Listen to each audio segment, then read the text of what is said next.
Nandito na kami sa Talaka guys. Bukidnon, oh. Pauwi na kami, nag-road kami ng Nissan NB350. Normal na yung ano na ngayon, temperature, di ka dati. So di na siya ma-overhaul. So pauwi na kami, going to Cagayan.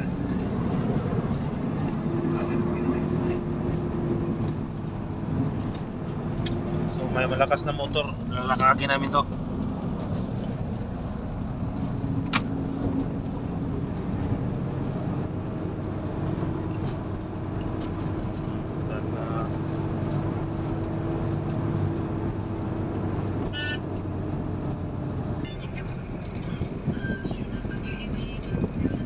Yung